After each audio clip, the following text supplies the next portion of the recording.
Na sasa ni wasaa wa utabiri wa hali ya hewa kwa muda wa saa 24 zijazo, tukianzia saa 3 usiku kutoka Mamlaka ya Hali ya Hewa Tanzania. Karibu. Tuanze utabiri kwa kuangazia mifumo ya upepo.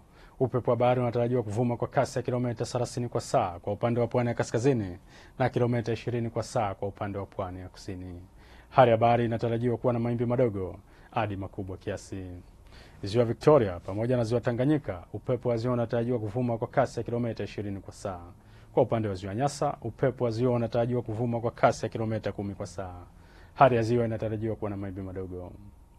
Mifumo ya anga inatuonyesha viashiria vya mvua hususan katika maeneo yanayozunguka Ziwa Victoria, magharibi mwa nchi yetu, vikisambaa katika maeneo mengine ya nchi. Mamlaka ya Hali ya Hewa Tanzania inatoa angalizo la matarajio ya vipindi vifupi vya mvua kubwa katika maeneo machache hususan katika mikoa ya Kigoma, Tabora, Katavi, Kagera, Geita, Mwanza, Shinyanga, Simiyu pamoja na Mara. Tafadhali chukua tahadhari.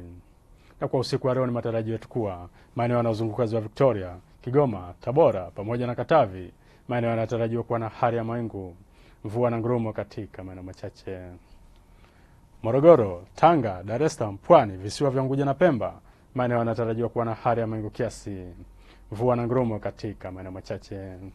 Maeneo ya nyanda za juu kaskazini mashariki, Singida, Dodoma, nyanda za juu kusini magharibi, Ruvuma, Lindi pamoja na Mtwara, maeneo yanatarajiwa kuwa na hali ya mawingu kiasi, mvua katika maeneo machache.